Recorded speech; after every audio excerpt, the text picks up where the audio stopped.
Assalamualaikum warahmatullahi wabarakatuh. Perkenalkan, nama saya Rina Aulia Zahra.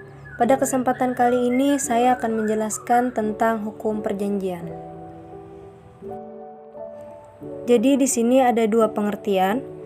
Yang pertama ada pengertian perikatan, yaitu suatu perhubungan hukum antara dua orang atau dua pihak berdasarkan mana pihak yang satu berhak menuntut sesuatu hal dari pihak yang lain, dan pihak lain berkewajiban untuk memenuhi tuntutan itu. Dan pengertian kedua ada pengertian perjanjian, yaitu suatu peristiwa di mana seorang berjanji kepada orang lain atau di mana dua orang itu saling berjanji untuk melaksanakan sesuatu hal. Asas dalam perjanjian. Asas terbuka terbagi menjadi dua, yaitu yang pertama, hukum perjanjian yang memberikan kebebasan yang seluas-luasnya kepada masyarakat untuk mengadakan perjanjian yang berisi apa saja, asalkan tidak melanggar undang-undang, ketertiban umum, dan kesusilaan. Dan yang kedua, sistem terbuka, yaitu disimpulkan dalam pasal 1338 ayat 1 yang berbunyi, semua perjanjian yang dibuat secara sah berlaku sebagai undang-undang bagi mereka yang membuatnya. Asas konsensualitas. Yang pertama, teori pernyataan, yaitu perjanjian lahir sejak para pihak mengeluarkan kehendaknya secara lisan dan tertulis. Kesepakatan yang diperlukan untuk melahirkan perjanjian dianggap telah tercapai apabila pernyataan yang dikeluarkan oleh suatu pihak diterima oleh pihak lain. Dan teori kedua, yaitu teori penawaran, bahwa perjanjian lahir pada detik diterimanya suatu penawaran. Apabila seseorang melakukan penawaran dan penawaran tersebut diterima oleh orang lain secara tertulis, maka perjanjian harus dianggap lahir pada saat pihak yang melakukan penawaran menerima jawaban secara tertulis dari pihak lawannya. Asas kepribadian.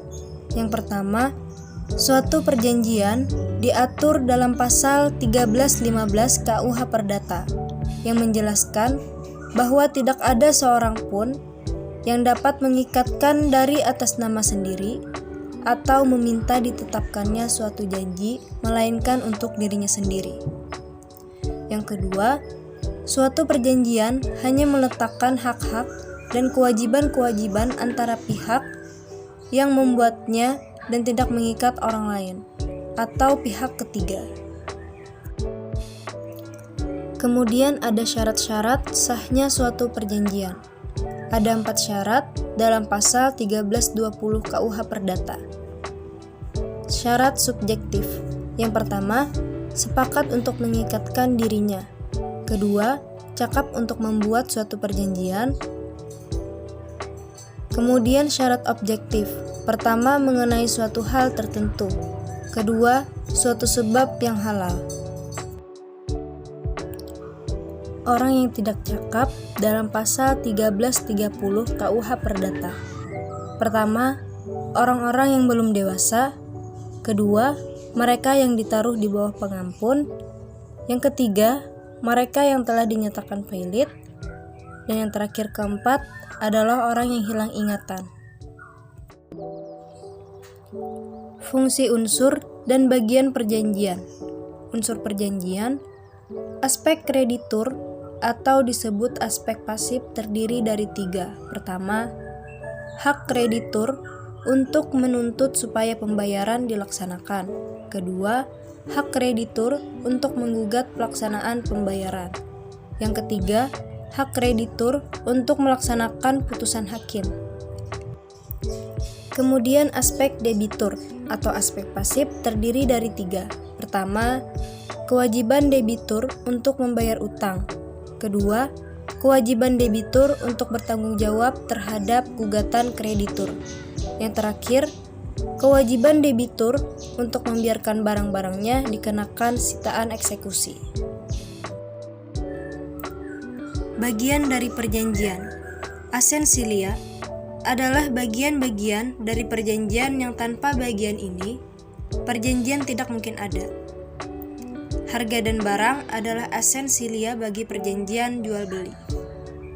Naturalis adalah bagian-bagian yang oleh undang-undang ditetapkan sebagai peraturan-peraturan yang bersifat mengatur. Accidentalia adalah bagian-bagian yang oleh para pihak ditambahkan dalam perjanjian di mana undang-undang tidak mengaturnya. Menurut pasal 1276 KUH Perdata, kreditur dapat menuntut yang pertama, pemenuhan perjanjian, kedua, pemenuhan perjanjian disertai ganti rugi, ketiga, pembatalan perjanjian, yang keempat, pembatalan perjanjian ditambah ganti rugi. Tidak terlaksananya perjanjian wan prestasi, overmat, dan resiko. A. Cedera janji, yaitu suatu keadaan tidak terlaksananya suatu perjanjian dikarenakan kesalahan atau kelalaian para pihak atau salah satu pihak. Kemudian B. Bentuk konprestasi atau cedera janji berupa yang pertama, tidak melaksanakan apa yang disanggupi akan dilakukan. Kedua, melaksanakan apa yang diperjanjikan tapi tidak sempurna. Kemudian ketiga, melaksanakan apa yang dijanjikan tapi tidak tepat waktu. Terakhir, melaksanakan sesuatu yang menurut perjanjian tidak boleh dilakukan.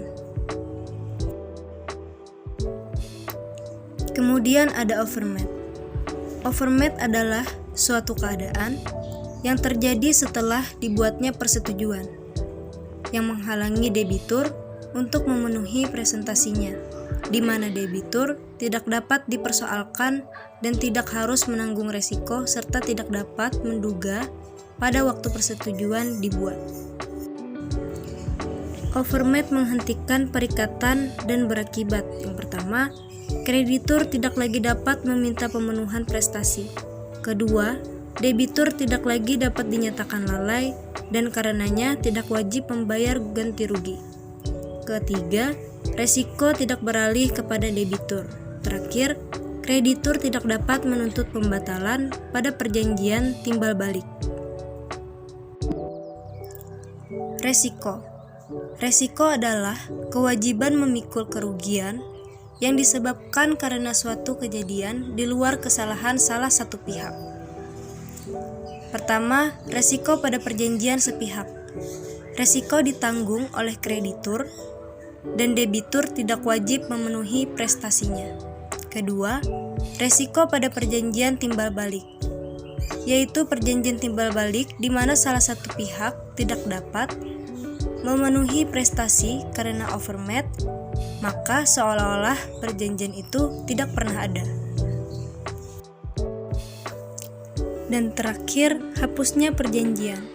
Hapusnya perjanjian terdiri dari pertama, karena pembayaran, kedua, karena penawaran pembayaran, ketiga, karena pembaruan utang atau nafati, keempat, karena perjumpaan utang atau kompensasi, kelima, karena percampuran utang, keenam, karena musnahnya objek, ketujuh, karena pembebasan utang, kedelapan, karena batal demi hukum atau dibatalkan, kesembilan, karena berlakunya syarat batal, dan yang terakhir ke-10, karena daluarsa yang membebaskan.